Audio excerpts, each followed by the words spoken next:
You're listening to Winnipeg's Classic 107. My name is Simon Rusnak. This weekend, the Manitoba Chamber Orchestra presents a satellite concert, a pop-up show at the Théâtre Cercle Molière titled Strum and Sing, a play on the 18th century storm and stress artistic movement.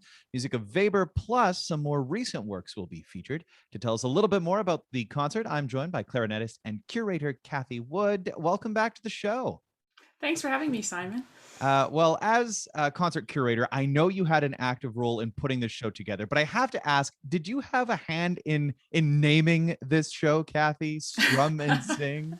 I did actually. Yeah, I thought the Weber, he's an operatic composer, and so the sing portion and Strum, obviously Strum Montgomery. Although now I'm thinking I should have called it Storm and Sing. We originally were going to put this concert on in Brandon in February, but due to weather conditions, it was moved to this weekend, and now we've got some more weather conditions, so we might call it Storm and Sing. Yeah, just really embracing the whole sentiment here. And I thought you might have something to do with it, just given, your love of wordplay. Jessie, your duo with Tori Sparks, a play on your last names.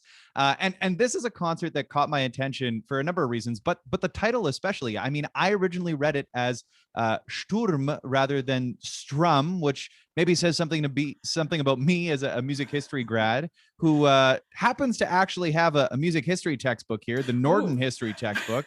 So just Classic. to enlighten listeners, the Sturm und Drang period sort of brings about an emotional, agitated character that some associated with literary movements that come from a title of a play, a 1776 play, Sturm und Drang. So let me ask you, how stormy and stressy is this music of Carl Maria von Weber?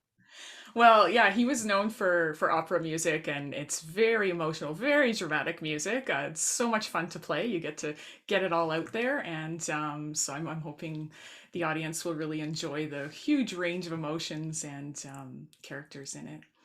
Can you tell us a little bit more about this work?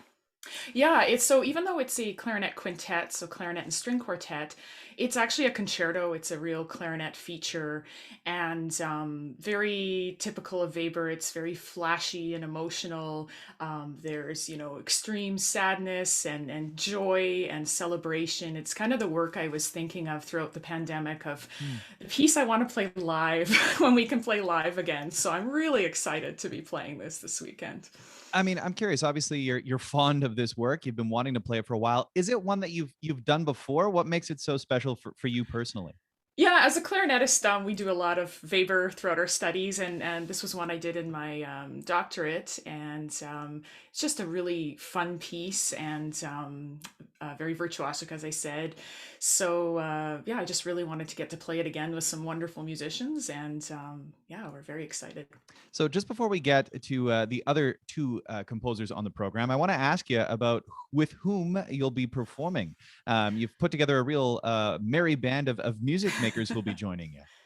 Yeah, so we're all Manitoban musicians, all from Brandon, and on violin we'll have Carrie Duors and Josias Sanchez, viola Rob Richardson, and then cello Leanne Zacharias. So there'll be the string quartet, and then there's also flutist Nancy Hennon who will be joining us.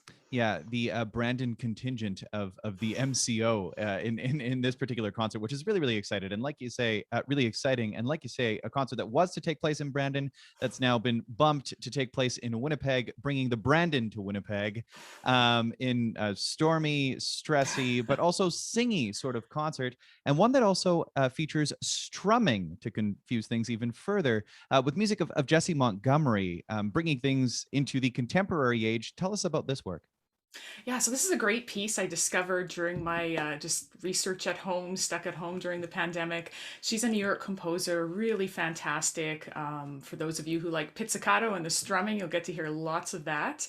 The music is all based on American folk music and dance, and so it's really exciting and also speaks to I think most people. And yeah, she's a composer that's gained a lot of popularity in the past few years. You'll see her music programmed around Winnipeg. I know the Mhm. WSO has programmed some as well, and just a very exciting composer. And nice to program some female composers on this concert too. Yeah, certainly it is. A composer who's been featured in the Winnipeg New Music Festival and like you say, programmed in the WSO and now programmed in the MCO. Another great contemporary writer from the States, the acclaimed American composer Jennifer Higdon, also on the program. How does this work fit into this sort of sound world and this word world that you've curated? Yeah, so this is a soliloquy, and it's a plaintive speech. She describes the music as, and it's very introspective and also emotional. So I thought it fits nicely within this set of music.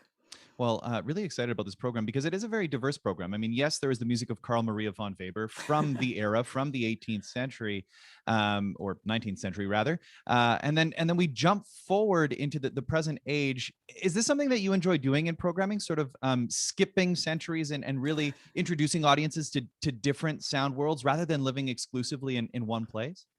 I do. I really enjoy the diversity, and it's kind of like back in the days when we bought albums. You know, you might Mm. buy an album for one piece, and then you discover other music. And so I think the music fits well together, but it is very different. A bit of well known, a bit of new, and I think it's really exciting to program like this.